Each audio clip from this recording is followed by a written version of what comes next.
মধ্যে আমরা প্রায় 6,645 কোটি টাকা আমরা এডিসিকে আমরা দিয়েছি।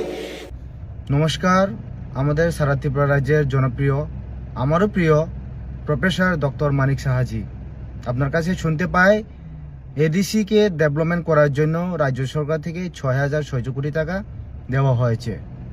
আমরা ত্রিপুরা রাজ্যের যারা এডিসি এরিয়াতে বসবাস করে আমরা অনেক খুশি হয়েছি শুনে, কিন্তু কেন জানি মনের ভিতরে একটা বিশ্বাসটা, এই বিশ্বাস জিনিসটা আসছে না।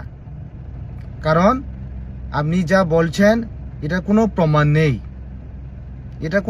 নেই, যদি আপনি সত্যিকারে যদি এডিসি এরিয়াকে ডেভেলপমেন্ট করার জন্য 6,600 কোটি টাকা দিয়ে থাকেন, তাহলে স্যাংশন মেমোটা অবশ্যই থাকবে স্টেট গভর্নমেন্টের কাছে।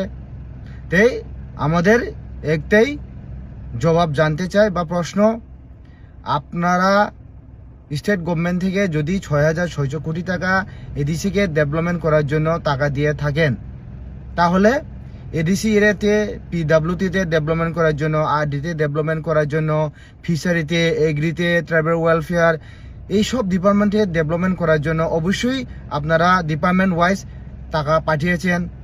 তাহলে সারা ত্রিপুরা রাজ্যের ত্রিপুরাবাসী জানতে যায় আর স্যাংশন মেমো দেখতে যায় যে 6,600 কোটি টাকার মধ্যে কোন কোন খাতে কত টাকা পাঠানো হয়েছে। এই স্যাংশন মেমোটা আপনি দেখাবেন অবশ্যই, যাতে ত্রিপুরা রাজ্যের ত্রিপুরাসারা বিশ্বাস হয়। দেখাতে পারবেন আপনি? আপনার কাছে এটা চ্যালেঞ্জ দিলাম। আপনি সত্যি সত্যি যদি 6,600 কোটি টাকা এডিসিকে দিয়ে থাকেন, তাহলে অবশ্যই স্যাংশন মেমোটা ত্রিপুরা রাজ্যের কাছে, ত্রিপুরা রাজ্যবাসীর কাছে আপনি অবশ্যই দেখাবেন। এটাই আপনার কাছে আমাদের চ্যালেঞ্জ, ত্রিপুরাবাসী হয়ে আর ত্রিপুরাসা হয়ে। আর একটা জবাব আপনার কাছে জানতে চাই, সারা ত্রিপুরা রাজ্যে সব ইলেকশন হয়ে গেছে, কেন বিসি ইলেকশন হচ্ছে না? কি কারণে হচ্ছে না? কি টেকনিক্যাল প্রবলেম আছে এখনো ইলেকশন হচ্ছে না? এটার জবাব আমরা যারা এডিসি এরিয়াতে বসবাস করে তাদের হয়ে আপনার কাছে আমরা জবাব চাই। আপনাকে অবশ্যই জবাব দিতে হবে, কেননা এডিসি এরিয়াও ত্রিপুরা রাজ্যের ভিতরে আপনি শুধু আরবান এরিয়ার মুখ্যমন্ত্রী না, আপনি এন্টায়ার ত্রিপুরা রাজ্যের মুখ্যমন্ত্রী। কেন ত্রিপুরা সব ইলেকশন শেষ হয়ে গেছে, কেন এডিসি ইলেকশন হচ্ছে না? এটার জবাব আমরা জানতে চাই, আপনাকে এটার জবাব দিতেই হবে।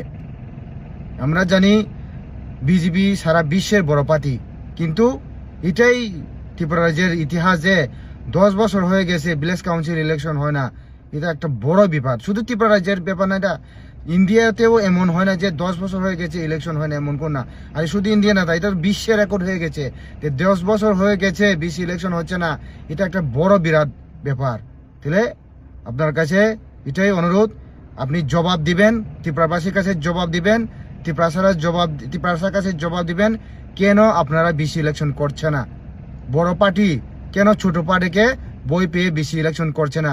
এটার জবাব আপনাকে দিতে হবে, অবশ্যই দিতে হবে। আপনার জবাবের অপেক্ষায় আমরা রইলাম। নমস্কার।